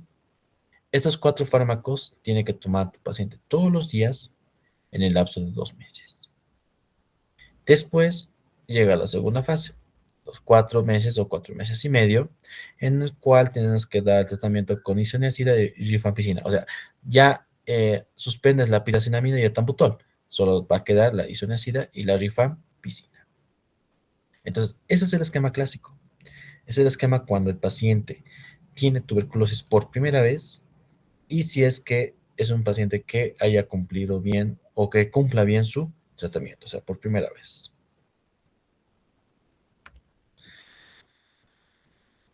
Paciente con tuberculosis activa que tenga insuficiencia renal. Entonces, igualmente el esquema se cumple. Isoniazida, rifampicina, piracinamida, etambutol y isoniazida, rifampicina por el lapso de 4.5 meses. ¿Qué es lo que lo varía? Justamente en la administración de la isoniazida y la rifampicina. Antes hemos dicho que era diario, pero ahora se postula, se sugiere que se dé tal vez dosis un poquito más fuertes, de lo que era 300 miligramos a 900 miligramos, pero ya no todos los días, sino 3 veces a la semana. ¿Para qué? Para que la misma aclaramiento, el clearance, no sea tan agresivo en un paciente, porque si es todos los días, entonces no va a haber tiempo para que pueda regenerarse o pueda tal vez un poquito prepararse para la siguiente clearance, ¿no? O aclaramiento. Entonces, por eso se sugiere que se mantenga a 3 semanas o 3 veces a la semana. Paciente con tuberculosis activa y que tenga hepatitis B, hepatitis C, cualquier tipo de cirrosis, puede ser cirrosis hepática especialmente, porque hoy vamos a ver de tipo alcohólica. Entonces, aquí NICA, pero NICA le vas a dar isoniazida rifampicina en primera instancia. Tienes que optar o usar segunda opción. Puede ser la moxifloxacino o la levofloxacino. Puede ser etambutol con capreomicina, que va a ser tal vez la misma capreomicina, o la mica, o la cana, o la rifabutina. Son varias opciones. Entonces van a ser 3 fármacos al mismo tiempo que tienes que dar por el lapso de 2 meses. Y los siguientes 6 meses, bueno, ya toca nomás dar la isoniazida rifampicina, pero eso sí, puedes hacer la dosificación diaria o la dosificación de 3 veces a la semana. Sin embargo, es preferible hacer primero el uso de las quinolonas antes, porque de una u otra manera tiene un buen efecto y no tanta agresividad en la que corresponde al tratamiento. Porque hemos dicho que el anterior esquema clásico utilizaba las 4, etambutol, piracinamida, isoniazida y rifampicina. Pero ahora lo suavizamos esa primera fase con el uso de las quinolonas. Entonces, por eso es primero el primer esquema, o en la primera fase y la segunda fase. Si la rifampicina realmente causa una lesión, si el paciente tiene su hígado bien chingado, entonces ahí le cambias con la rifabutina. Paciente que tenga tuberculosis activa y que tenga también la gota, entonces aquí ya igualmente se cumplen los 2 y 4 meses, solo que aquí le vas a quitar la piracinamida, no le vas a dar piracinamida. Le vas a dar isoniazida, rifampicina de tambutol por el lapso de 2 meses y los 4.5 meses restantes, isoniazida y rifampicina. Bien, como podrán ver, estimados estudiantes, este tipo de tratamiento es riguroso. Fácilmente cualquier paciente va a poder abandonar este tipo de tratamientos. Ahora se han debido dar cuenta que hay un antibiótico que antes se hablaba, pero ahora ya no se utiliza, que es la streptomicina. La streptomicina produce demasiadas reacciones adversas medicamentosas, por eso se la quitó, ¿ya? Ahora, en Bolivia, las pastillas las vamos a ver en estas presentaciones. Isoniazida 100 miligramos, rifampicina, la isoniazida de 300 y 150 miligramos, puede estar combinada. Etambutol de 400 miligramos, piracinamida de 500 miligramos, y la rifampicina, que también puede estar en pastillas, también puede estar en jarabe, 100 miligramos en 5 ml, ¿no? Entonces, eso tiene que ver. Esa es la situación y eso es lo que hay lamentablemente aquí en la lucha contra la tuberculosis. Entonces, recapitulando. Primer esquema, isoniazida, tambutol, piracinamida y rifampicina. Segundo esquema, canamicina, amicacina y capreomicina. Tercer esquema, levofloxacina y moxifloxacina. La cuarta y la quinta todavía siguen en estudios, pero se menciona la proteonamina, la cicloserina, el ácido paraminosalicídico, y la quinta la tiocetona, la clofazimina, la amoxiclavulanato, claritromicina, linezolid y carbapenémicos. Pero siguen en estudio estas últimas 2. Ahí está un esquema, mayormente es parte de lo que es la guía de la lucha contra la tuberculosis, en el cual se tiene que ver, digamos, qué vas a hacer en el caso que fuese un micobacteriano con resistencia o sin resistencia. Entonces, cuando es con resistencia, tenemos que utilizar las quinolonas. Y también depende mucho, digamos, a lo que hace la vigilancia. O sea, aquí se utiliza el término DOTS. ¿Saben qué es el famoso término DOTS?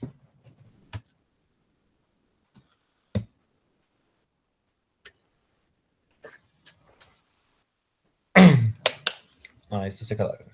¿Cómo es? ¿Nadie sabe? ¿Alguien conoce? El sistema DOTS consiste en que el personal de salud tiene que darle a la boquita la pastilla. Porque si tú le das la pastilla, pues 30 pastillas así para que tome al mes, el paciente se va a olvidar. Entonces, de manera obligatoria, el paciente tiene que ir al centro de salud todos los días. Y en el centro de salud tiene que tomar su dosificación frente y a la presencia del personal de salud. Sea enfermera o sea médico, tiene que darle la pastilla tú, fíjate como médico que se lo trae. O sea, ese es el sistema DOTS. Entonces, vemos muy bien de que esta patología, si hablamos de la tuberculosis, está plenamente distribuida en el mundo, en los lugares tercermundistas especialmente, ¿no? Como nuestro país, como también Perú, como también Brasil, como también Ecuador, como también Colombia. Estaría incluido también Argentina, pero en Argentina ya optó medidas de prevención. Ya son mucho más rigurosos ellos con la tuberculosis, al igual que Estados Unidos y al igual que varios países europeos. Pero en los países donde sigue habiendo, se consideran endémicos, está Bolivia, está el continente africano, como también el continente asiático, hay casos de tuberculosis y hay que tener plenamente cuidado. En donde se ha visto más resistencia o tuberculosis o micobacterias tuberculosas muy resistentes es en Colombia. Por eso también hay que temer un poco ahí. ¿Cómo tú puedes evitar complicaciones? Por ejemplo, una de las complicaciones va a ser la micobacteria, la tuberculosis extrapulmonar. Entonces, tú lo previenes con lo que corresponde a la vacunación, ¿ya? Entonces, eso es preciso que ustedes conozcan. Tienen que al menos saber identificar si el niño o niña fue vacunado o no. Entonces, no te protege de la tuberculosis pulmonar, pero sí te va a proteger de la tuberculosis extrapulmonar y evita también de que se desarrolle la tuberculosis miliar y la meningia especialmente. Otra medida más, como si fuese profilaxis, como si fuese prevención, es el tratamiento de infecciones latentes. Entonces, por eso lo que les comenté va a ser el uso de la isoniazida, rifampicina o isoniazida con rifapentina. Entonces, va a ser tratamientos donde va a ser solamente una pastilla y así evitamos que haya tuberculosis activada. Así que la siguiente semana, estimados estudiantes, vamos a hacer 100 ILSE. La muestra que tengo, las 3 muestras que tengo son positivas, por eso no estoy pensando si hacerlo con ustedes o no de manera operativa. Tal vez lo hagamos de manera demostrativa, o sea, yo voy a hacer solamente una vez, porque como podrán ver, y con este tema especialmente, que es muy peligroso, y no quiero que estén ahí con ustedes después con la susceptibilidad, pues estoy buscando muestras negativas para que al menos también puedan ver o puedan hacer, ¿ya? O sea, yo fascinado de poder hacer las cosas positivas con ustedes, pero también hay que ver que también el error humano, sea mío como también lo de ustedes, puede llegar a causar desastres, ¿no? Preguntas.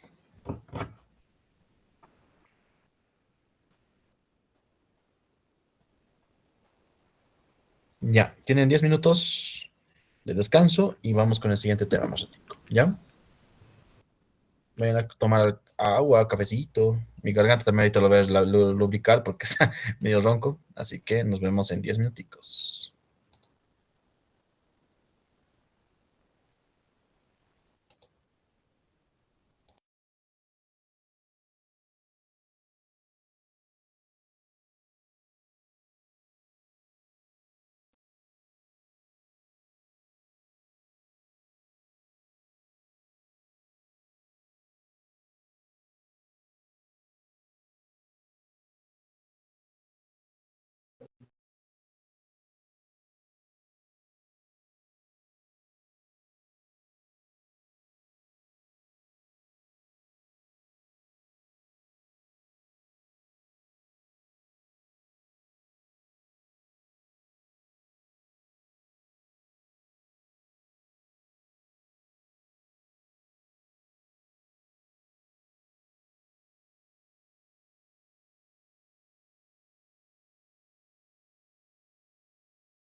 Muy bien, ¿me escuchan? ¿Me escuchan?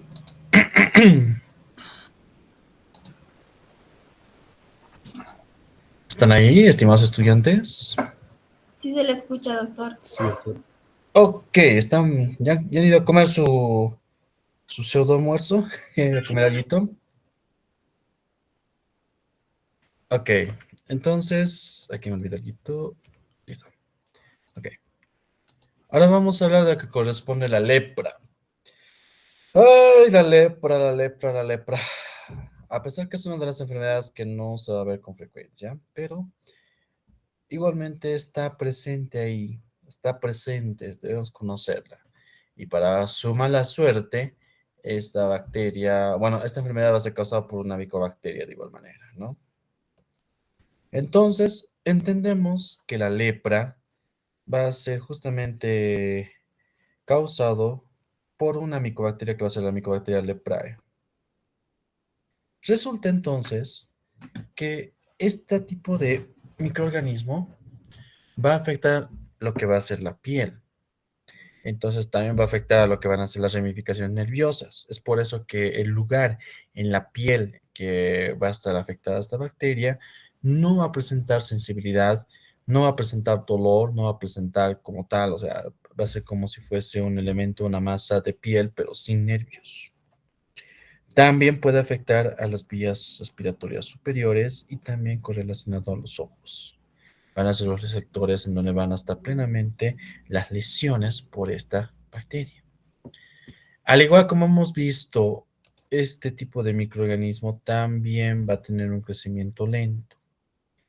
Puede que exista tal vez un crecimiento o un tiempo de generación de 14 días, tal como hemos visto con la micobacteria tuberculosis, ¿no? Eh, Puede haber también un tiempo de incubación, ¿ya? El tiempo de incubación puede ser por el lapso de 20 años hasta 30 años en algunos artículos se pudo observar.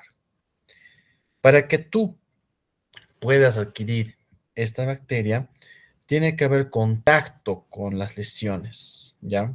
Tiene que haber contacto con esas lesiones que mayormente puede ser que tú sea un familiar que contenga este tipo de enfermedad, entonces tiene que pasar mucho tiempo para que exista ese tipo de transmisión. Es igualmente producida por lo que es la Mycobacterium leprae. Va a ser un bacilo ácido resistente. A comparación de las anteriores, estas van a estar en grupo, van a estar acumuladas. Esta va a ser obligatoriamente intracelular. En las dos células en donde se van a complementar, en donde se van a alojar, van a ser los macrófagos y van a ser las células de Schwann. Las células de Schwann, ¿en dónde están, estimados estudiantes?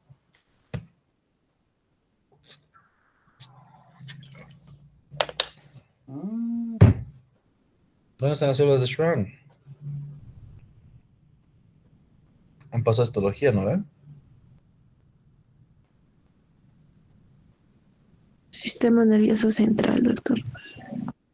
Justamente van a ser los famosos neuroleucocitos, creo que se llaman. Sí, sí, sí. Van a ser como unos pequeños ganglios o, bueno, no, células gliales que van a estar justamente nervioso del sistema nervioso central, ¿no? Resulta que estas bacterias solamente se las puede observar con microscopía.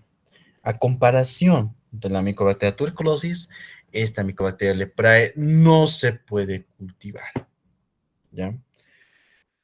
Lamentablemente, resulta que, bueno, aquí se pudo observar que existe una fuente de infección, un animal que justamente en su microbiota, como microbiota normal, tiene esta bacteria.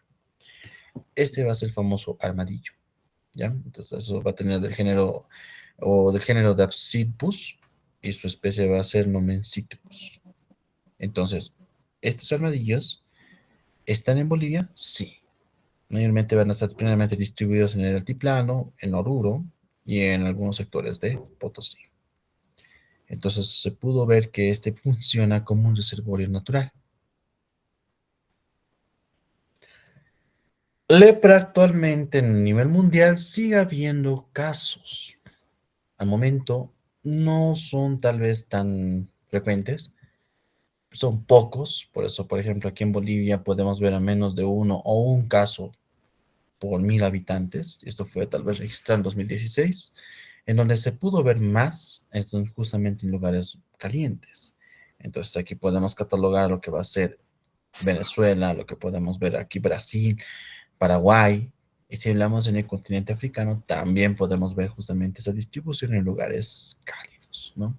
Como también la India, aunque en la India qué cosa no crece, ¿no? Pasa de todo. Y justamente se pudo ver que el reservorio puede ser el ser humano, o sea, un ser humano puede transmitir a otros seres humanos, y el armadillo también va a ser otro reservorio natural, ¿no? La vía de transmisión puede ser por vía aérea, entonces tú tienes que convivir con este paciente y esta misma también va a poder transmitirlo por medio de gotitas respiratorias. También puede ser por el contacto directo, entonces tú tienes que manejar, agarrar las lesiones, manejarlas, palparlas. Casi digo otra cosa más, pero más bien que no.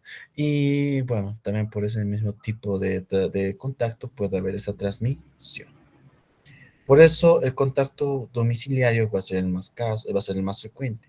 El paciente que viva con un paciente que tenga lepra, entonces va a tener un riesgo que tenga lepra. El hecho mismo de tal vez tocarlo una vez a ese paciente que tenga lepra, entonces no implica que te vayas a transmitir, sino tú tienes que vivir con esa persona de manera constante, que haya un contacto estrecho para que exista esta transmisión. Eso es necesario entender porque mayormente las personas que tienen lepra son discriminadas, ¿ya? De hecho, desde tiempos bíblicos pudimos ver que el lepromatoso, como en su momento lo llamaban, era el que siempre caminaba solo, el que era siempre rechazado o el que era el temido, ¿no? El que era siempre marginado o discriminado, ¿no? Todo inicia entonces, o bueno, hay un punto donde va a ingresar, va a llegar a las regiones respiratorias, se va a transmitir por medio también a nivel de la sangre, o sea, va a causar una bacteriemia. Le encanta estar en las células de Schwann, que van a ser justamente las células que van a estar sirviendo como, como pegamento, como lo que va a ser las glías, ¿no? En las células nerviosas. Y tranquilamente ahí se van a empezar a alojar y van a empezar a multiplicarse. Van a ser fagocitadas por los macrófagos, pero no van a ser destruidas justamente por los macrófagos porque no va a haber una actividad de los linfocitos de helper tipo 1, ¿no? Entonces, como no van a ser destruidas, dentro del macrófago van a empezar a proliferar. Pueden replicarse, o pueden, mejor dicho, multiplicarse dentro de estos macrófagos y también pueden replicarse en las mismas células de Schwann. ¿Qué eran las células de Schwann? Simplemente van a ser como unos pequeños compartimentos en donde se van a acumular más la situación de lo que es la mielina. ¿Y qué es la mielina, estimados estudiantes? La capa que recubre los axones, si no me recuerdo. Ya, está bien. ¿Qué efecto le da o qué facultad o ventaja promueve la mielina? El recubrir Recuerdos. Ayuda a la memoria, ¿verdad? Ayuda a también. la memoria, puede funcionar, pero más que todo con la parte neuronal, o sea, Es Es para más que rápido los la impulsos información, sean ¿no? más veloces, más rápidos. acelera la información, exacto, acelera la transmisión de información, eso, ¿ya? Entonces, mientras menos células de Schwann haya, la información va a ser más lenta. Es por eso que hasta un punto donde va a haber una desliminización y daño axonal, ya no va a haber la transmisión de qué, más que todo de los receptores sensitivos. El paciente en ese sector, en donde están con los nervios afectados, que va a ser principalmente en las regiones distales, en la piel, ya no va a sentir nada, ni dolor, ya no va a sentir ni escozor, nada, o sea, nada. Ningún estímulo va a ser transmitido porque ya no va a haber células de Schwann que puedan ayudar a que la transmisión neuronal sea mucho más rápida, ¿no? Entonces, encontramos dos formas de lepra. La lepra tuberculoide y la lepra lepromatosa. En la lepra tuberculoide básicamente vamos a ver que antiguamente las conocerán a esta lepra como la lepra bonita. En cambio, la lepra lepromatosa va a ser la lepra fea, la lepra que va a ser con deformaciones, va a haber más alteraciones. Evidentemente, la lepra tuberculoide, entendemos aquí que la misma transmisión va a ser menor que lo que va a ser la lepromatosa. Entendemos que puede que haya una localización asimétrico y grave el compromiso neuronal. En cambio, en la lepromatosa va a ser mucho más difuso y obviamente va a tardar un poco más. Entonces, aquí vemos ciertas diferencias. En uno, tal vez como está una muy buena actividad de los linfocitos los linfocitos T helper 1 están relativamente activando y funcionando, entonces por esa razón la deformación en la lepra tuberculoide no va a ser tan significativa. Pero en cambio en la lepromatosa vamos a ver que va a haber una disfunción de lo que van a ser los linfocitos los TSD4 helper tipo 2. Entonces, como no va a haber una muy buena función de la respuesta inmunitaria de este grupo de linfocitos, entonces la lepra o el micobacterio lepra va a empezar a manifestarse, va a haber deformaciones, ¿ya? Entonces va a ser mucho más significativas sus lesiones en este tipo de casos. Ahora, para un poquito tal vez complicarles más. Hemos dicho que está la lepra tuberculoide y la lepra lepromatosa. En intermedio se ha visto otros más. La lepra borderline tuberculoide, la lepra borderline y la lepra borderline lepromatosa. O sea, casi lepromatosa o casi tuberculoide, ¿ya? Entonces, de acuerdo a eso, podemos ver que ya corresponde a una clasificación relativamente reciente. Tú, para poder catalogar una lesión como una lesión lepromatosa, tenemos que ver que las lesiones correspondientemente van a estar con una alteración en su coloración. Entonces va a haber máculas, pero ya máculas extendidas. Eso ya va a ser tal vez una región hipopigmentada o hiperpigmentada. Estos sectores hipopigmentadas no va a haber sensaciones, se va a sentir ni dolor, ni punción, o sea, ningún tipo de receptor va a estar funcionando en este sector, ¿ya? Va a haber un engrosamiento de esos sectores afectados, entonces aquí podemos ver justamente que va a haber la formación de esos engrosamientos. Ahora, ¿con qué enfermedad te puedes confundir cuando hablamos en un punto inicial de este cuadro? ¿Con vitiligo, doctor?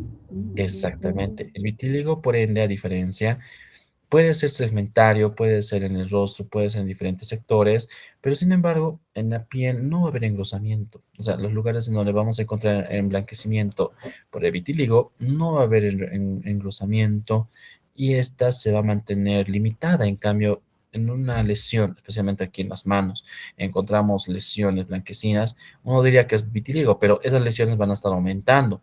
La piel se va a tornar gruesa. Entonces, dependientemente si es una presentación tuberculoide o si es una presentación lepromatosa, ahí vamos a ver algunas diferencias que ahorita vamos a checar. Sin embargo, va a ser algo significativo. La lepra más leve, la lepra bonita, entre comillas, va a ser la lepra tuberculoide. En este tipo de situación encontramos el engrosamiento de esos sectores. Miren esos engrosamientos como lo que están viendo. Parece que la piel se torna medio áspera, va a ser limitada. ¿Con qué enfermedad te puedes confundir con esto? Mayormente puede ser por una leishmaniosis, tal vez que es lo que vamos a ver el siguiente semestre si es que aprueba el micro. Y también podemos ver que pueden confundirse con lo que va a ser tiñas, ¿no? Entonces la tiña va a ser simplemente el borde, pero dentro va a ser de color medio piel normal. En cambio, aquí estamos viendo de que toda la lesión en su extensión está de color medio eritematoso, hiperpigmentado. Puede haber sobrelevaciones. Miren, estas pequeñas placas justamente va a ser justamente esas lesiones de lepra, ¿ya? No existe deformación, especialmente en los dedos. El paciente que tenga lepra tuberculoide mantiene los dedos intactos, ¿ya? Va a haber las lesiones en sus dedos, eso sí, pero no va a perderlos, ¿ya? Y Este tipo de cuadros se la denomina también pausibacilar. ¿Qué quiere decir? Que los bacilos van a estar hipoactivos. Pero si hablamos de una lepra lepromatosa, aquí sí ya vamos a encontrar alteraciones. Especialmente si hablamos aquí de lo que corresponde a la región del rostro. Aquí ya va a haber incluso la pérdida de cejas, va a haber pérdida de pestañas, va a haber una alteración de lo que va a ser la región nasal. Entonces, en este cuadro, el sistema inmunitario está fallando. El sistema inmunitario no está limitando al Mycobacterium.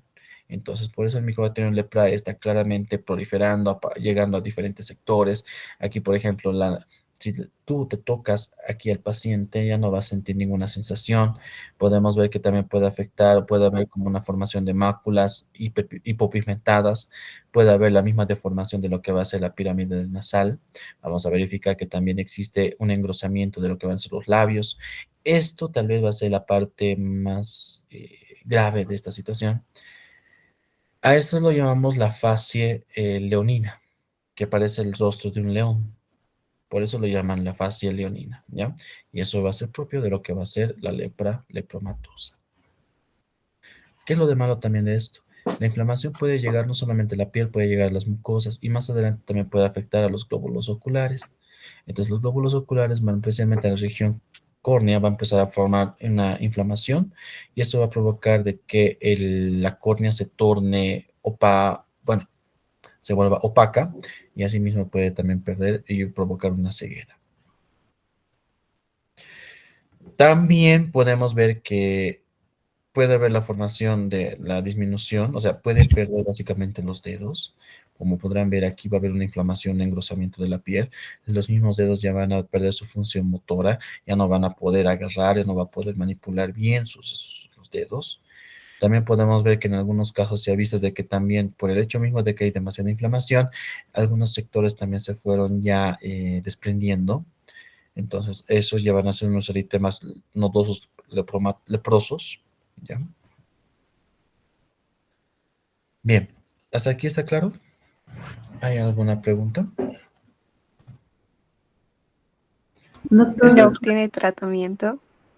Sí, ahorita vamos a ir para eso. No se preocupen. ¿Qué más? doctor, una consulta. Entonces, este tipo de pacientes se les puede diagnosticar previamente como, digamos, si les da de niños, se les puede diagnosticar tipo que pierden la sensibilidad a ciertas cosas o algo así. Ya, mayormente, como hemos dicho, esta enfermedad va a ser de larga data. O sea, ver casos en niños va a ser muy raro, porque no es lo mismo como de lo de la micobacteria tuberculosis, porque la micobacteria tuberculosis, para que haya desarrollo de la enfermedad, tiene que haber disminución de la inmunidad y también tiene que haber una gran cantidad de micobacterias, ¿no? Pero en cambio esta es un poco más lenta. Es por eso que a pesar, digamos, que le pongas 1 millón de micobacterias lepromatosas en ese paciente, recién eso se va a desarrollar ya a sus 20 años. O sea, tiene que pasar largo tiempo. Entonces, por eso en niños no lo vamos a encontrar.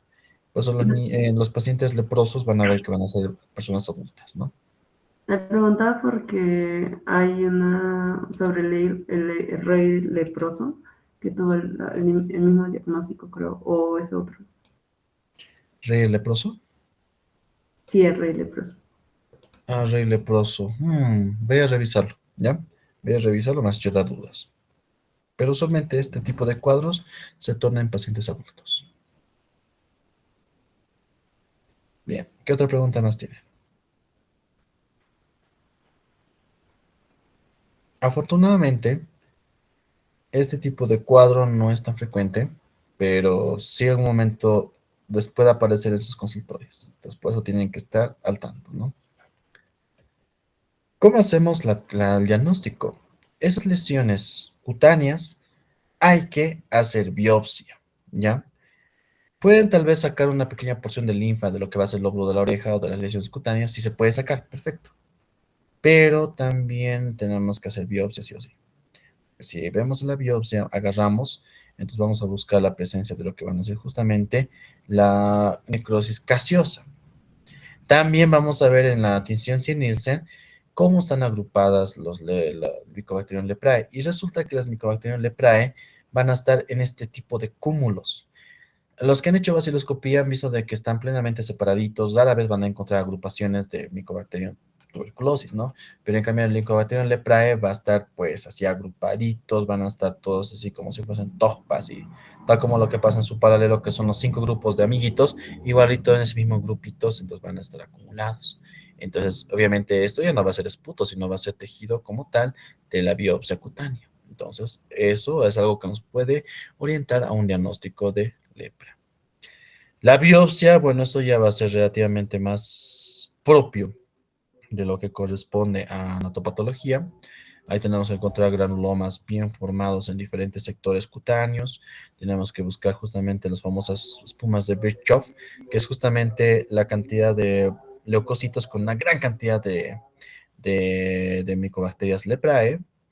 Algo que también está ayudando y revolucionando mucho el diagnóstico para que sea mucho más certero es la prueba de los pruebas moleculares. Entonces, ahí podemos ver que el PCR nos puede orientar para ver si es que hay o no hay esta bacteria, ¿no? Entonces, tal vez aquí, afortunadamente, hay tratamiento, ¿ya? Hay tratamiento. La dapsona, rifampicina, clofazimina van a ser 3 fármacos a disposición. Evidentemente, si hablamos de un cuadro paucibacilar que va a ser justamente la lepra tuberculoide, entonces aquí tenemos ya la dapsona y la rifampicina por el lapso de 6 meses. Ahora, en donde sí amerita usar tal vez fármacos un poquito más riguroso va a ser justamente la multivacilar antes de que siga avanzando. Entonces ahí encontramos a lo que va a ser la lepra lepromatosa. Entonces ahí utilizamos la dapsona, la rifampicina y también le complementamos la clofazimina. Entonces estos fármacos van a ser por el lapso de meses. Miren, el primer tratamiento puede ser por 6 meses, pero si hablamos de la multivacilar, tenemos que aumentarlo hasta 12, hasta incluso 2 años. Entonces el paciente tiene que estar tomando antibióticos, antilepromatosos por largo tiempo. Y para evitar que las reacciones o que las inflamaciones se aumenten de tamaño, especialmente si hablamos en lo que van a ser en las manos, entonces aquí podemos complementarlo con lo que van a ser los corticosteroides. ¿Por qué? O sea, uno diría, ¿por qué le estamos bajando más las defensas? Bueno, tú ya le estás dando antibióticos, entonces como le vas a dar antibióticos, tranquilamente vas a poder utilizar ya los corticoides. Entonces, aquí con mucho cuidado, pero eso sí, de manera bien vigilada y eficiente, entonces tú puedes hacer tratamiento de esta enfermedad. Tal vez cuando esté muy avanzada, entonces de ahí ya no va a poder regenerarse de manera normal, pero sí puedes detenerlo para que no avance a más evolución, ¿no? Entonces, la prevención es siempre la comunicación. Evidentemente, pacientes no conocen ese tipo de situaciones, no conocen que ciertos animales pueden ser los reservorios naturales. Entonces, eso es lo que tú como médico general, médico cirujano que van a salir de la universidad, tienen que estar haciéndose la promoción, ¿no? Entonces, esa parte del tema de epidemiología tiene su fundamento. No existe vacuna, ¿ya? Y el BCG se demostró que tiene una cierta preferencia, digamos, cierta protección, pero no es bueno tampoco confiarnos en la vacuna, ¿ya? Entonces la rifampicina entonces va a ser justamente una de las mejores maneras para poder evitar una infección latente. Entonces una infección latente hemos dicho que va a ser una infección que ya conlleva tener la bacteria, sin embargo no va a haber sintomatología. Entonces en los pacientes que viven con un paciente lepromatosa, puedes iniciar tal vez un tratamiento con rifampicina. ¿Preguntas?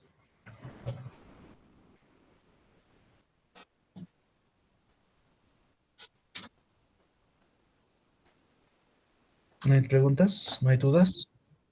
Cuéntame. No, me he equivocado, doctor, disculpe. Mucho te equivocas vos. ¿Qué otra pregunta tienen? A ver. Doc, antes de hacer el diagnóstico y todo, uno puede confundirlo con la tiña a la lepra, ¿o no? No, porque la tiña va a ser más o menos lesiones planas. En cambio, la lepra, pues ya va a tener los cúmulos, van a estar engrosados. Tal vez sí te puedes confundir un poco con lo que va a ser la cromoblastomicosis. La cromoblastomicosis va a ser una micosis subcutánea en donde vamos a ver un engrosamiento de la piel, pero ya no solo va a ser por una bacteria, sino va a ser causado por un hongo. Entonces, en ambas situaciones hay que hacer biopsia para ver si es por una Mycobacterium leprae o por un hongo, ¿ya? Y los hongos los vamos a ver en este hito. Ah, por si acaso, esta bacteria, el Mycobacterium leprae, también se la conoce como bacilo de Hansen, ¿ya? Entonces, Mycobacterium tuberculosis, el bacilo de Koch, y Mycobacterium leprae, el bacilo de Hansen, ¿ya? ¿Qué otra pregunta más tuviera? Doctor, en el examen va a ingresar los tratamientos, es decir, los medicamentos que se debe consumir de la anterior bacteria antes del deceso. De Mycobacterium tuberculosis, sí, tienen que Ah, saber al sí, menos los nombrecitos. de Posolo- todos. Posología, posiblemente también les pregunta, o sea, ¿cuánto es la posología de isoniazida? 5 miligramos kilopeso día. ¿Cuánto es la rifampicina? 15, eso quiero que me averigüen. Tienen que saber eso, mínimo. Y también de la lepra, son poquitos. Puede que haya una preguntita de tratamiento. Puede que sí, puede que no. Depende de mi humor. ¿Qué más? ¿Qué otra pregunta más tuviera? Doctor, una pregunta. ¿Cuándo es el examen general del hito? Mm, eso estaba revisando. A ver, dame un ratico. En su caso, va a ser en junio. Si no me equivoco, va a comenzar el 3 de junio y va a terminar el 10 de junio, o sea, una semana va a ser. Así que yo creo que todo su examen va a ser el sábado, 6. Así Ya, que doctor, otra pregunta. En la plataforma sale que la tarea va a vencer el día en la noche. ¿Cómo va? ¿Lo vamos a subir o vamos a esperar hasta la próxima lo semana voy para a, poder lo voy a presentar? extender. Lo voy a extender hasta el día del siguiente sábado. Pero evidentemente la presentación de tareas ya hemos dicho cuándo va a ser, ¿no? Ya hemos especificado. Aunque en su caso su tarea tiene que ser el siguiente sábado. Se les va a extender, no se preocupe. Así que no se me asuste. ¿Qué otra pregunta más tuviera?